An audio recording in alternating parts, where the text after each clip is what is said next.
Well, hello everybody. My name is William. I'm a realtor. Been with Exp for about 2 years. I did my first deal this year. It was with a buyer. Very, very cool. It was fun. It was challenging. I had to think out of the box, but it was pretty cool.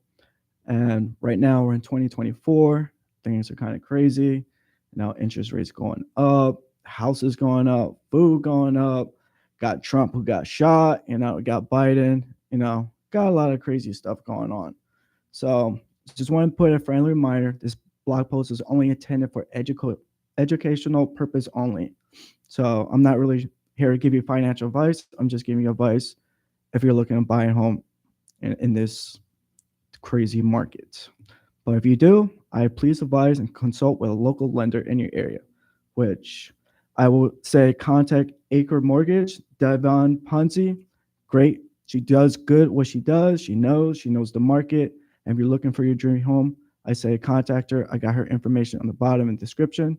We'll go from there. So, number one question for 2024, should I buy a house now or should I wait? Well, as the sales of the home of this year went skyrocket, the median price was $420,000. It was all high time record, especially from the National Association of Realtors saying that's crazy, that's high, and that's a 5.8 increase just a year ago. Wow, that's pretty crazy. All them sellers, they're getting the money, but like, yeah, I got my money, and going off what they do. So I just want to point out, all right, let's understand the seller versus buyer market. So as for right now, I'm about to describe what a seller's market, it seems like, what power they have, what they can do. And, so one is inventory levels. If there's like low houses, then, the sellers, and how you all know, supply and demand, if there's less supply, there's more demand. So, everybody's going to go up with crazy prices. So, and there also be like bidding wars and like competing prices.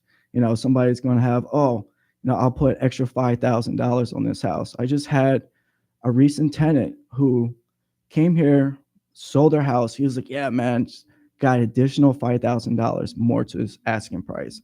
He was really shocked. He was really happy. I don't blame him. That's your investment. You got something more out of it. Now he's just going to rent, and just enjoy life. And also with the sellers, they hold advantages against these buyers. They're like, yeah, there's not many of us, we're going to make the prices high. So it's going to make it a little bit more challenging. And especially if you got low price or you're requesting repairs or closing costs, you got all that. Also with the seller's price, like I said, with my tenant who's got more of an asking price. So if you look, there's 100%, that's just basically, what the house is on the market. But if it goes like 101 or 105, that's more of an asking price on it. That's another way you can tell, like, oh, wow, they asked for this price, but they got this more on the house. Also, it all depends on the market. Like, did it sell quick? How long was it in it? If it was just a few days or weeks, that's pretty quick, not compared to like months. So sellers had a little bit more control with that. Job growth, population. If we get more better jobs in the area, everybody's wanting to come here because that's where the job at, and then that's where the houses start coming out. So, and then population, people start growing. So more people, we're going to need more homes. So there's going to be more homes. Inventory, there's a way you can tell. You divide the number of the homes that's been currently for sale, and you divide it by the sold in the last month so that you get results. So if it was above 7, that's pretty much a buyer's market. It was below 5, then a seller market. But in between, is considered a seller's market. So right now I'm going to talk about tips for buyers when they in the seller's market. So it can be challenging. There's strategies that can help you out though. Got at least know about the market, even if you're on Zillow, Realtor, .com. I'm like, oh, I like this house. You want to check around, see what other houses in that particular area sold that house, because that would, give you a better idea. And you also want to have a clear plan, expert guidance. You don't want to just, go in the waters and paddle your boat, say, I'm going to get through this, it's going to go up and down. It's waves, man. When I did my first deal as a buyer, with helping out my buyer, it was crazy. I learned from this, and then that happened, situation this, and then we had this issue, how can I fix this? It's not all black and white. You got things you got to go through. So, you want to be successful at this. It's a big investment. So number one thing is work with experienced real estate agent. Ask them questions, how long they've been doing it, how they know the market, what is their strategies when it comes like hard problems. Like you need an experienced agent. Also about the seasons, what not how long the agent's been doing it, but there's like different seasons. You got the slow season, you got the fast season, when to buy a house, or what time of season is good to buy the house. That also helps you out, especially when you're working with a realtor. Understand contingencies. When you're purchasing a house, you have contingencies. That is very important when you go and purchase a house, because you got your inspection, you got the title, you got to do title checking on there. So you want to make sure when you purchase a home, you want to make sure you do these things, because you don't want to buy a home 5 years later down. You're already having bigger issues. You got all this stuff you have to pay, and plus, got more things that you have to fix. So you want to try understand these contingencies.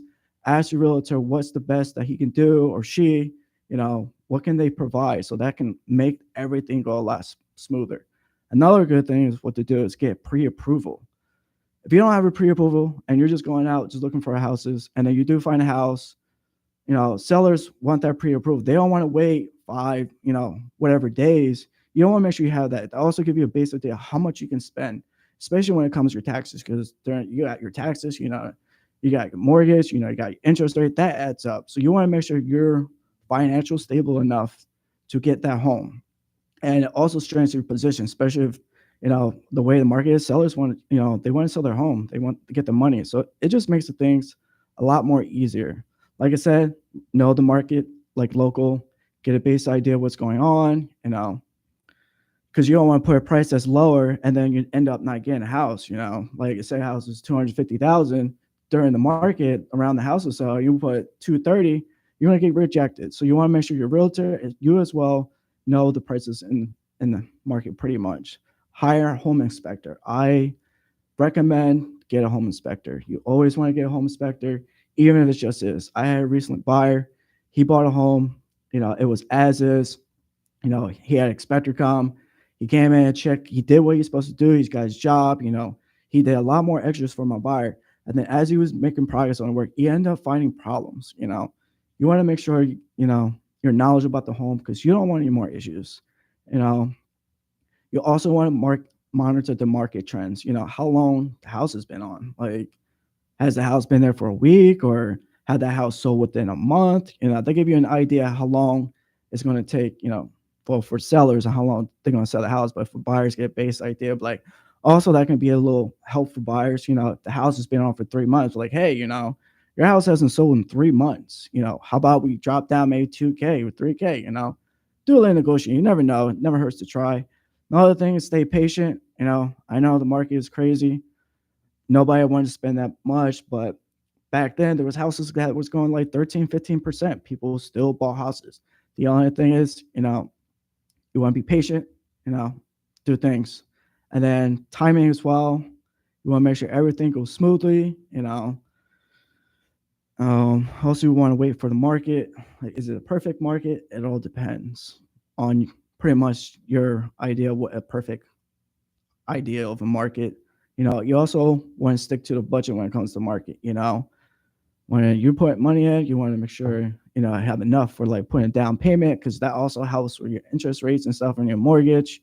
You know, and then you also in your future plans, like, are you going to stay there like 5, 10 years? Like, what are you going to do? Or are you going to build a family? Then you're going to maybe be there a little long. Are you trying to, do investment on there, on the house? You're trying to do a flip. It all depends on your plans in the future at home. And also another thing is, don't be pressured. If you're out there looking for a home, don't feel like, you have to compete with the Jones. No, don't do that. Just take your time. Don't be pressurized. You also want to put them contingencies as well, you know.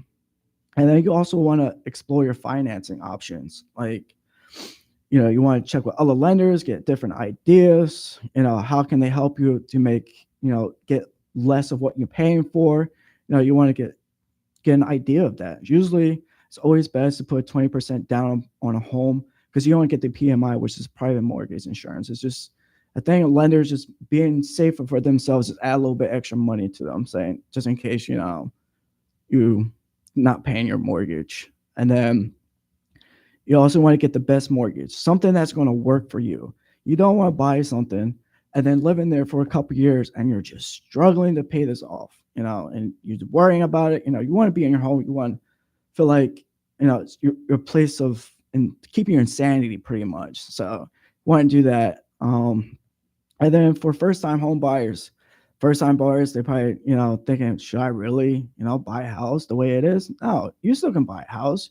You got to just find the right lender who can work with you and just figure out your financials. Um, Especially with new construction now these days, everybody's debating because we are selling homes that were built around my ears from like 1910. Like that's a little over 100 years. You don't know if the floor is gonna bust through. That's where you most important have an inspection. But there's also buying new construction. There's also new construction that will help you like do bundle deals. Help you out.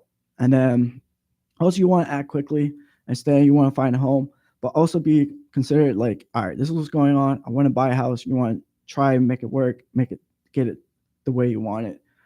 And then there's also other things that if you don't want to do a finance, you can also do an all cash offer.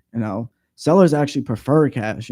Cash is king. Like you don't have to go through all that financing stuff. You just give them the cash and get your home and bing bada boom.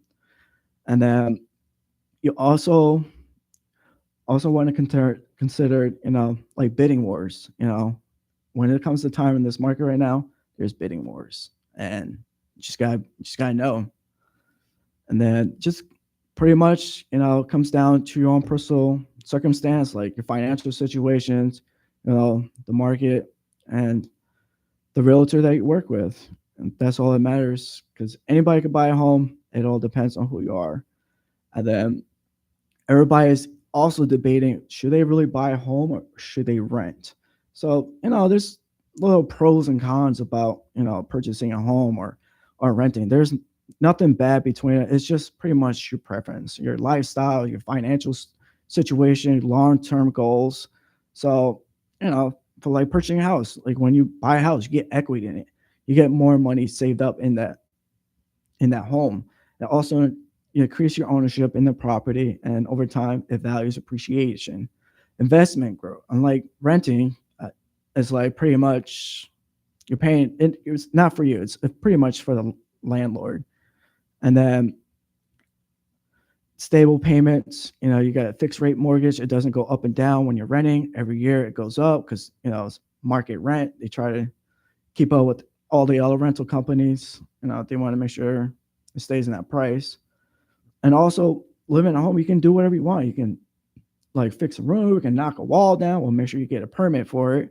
You can do things to your home, especially if you want like a boat and you want 5 cars. That also helps out.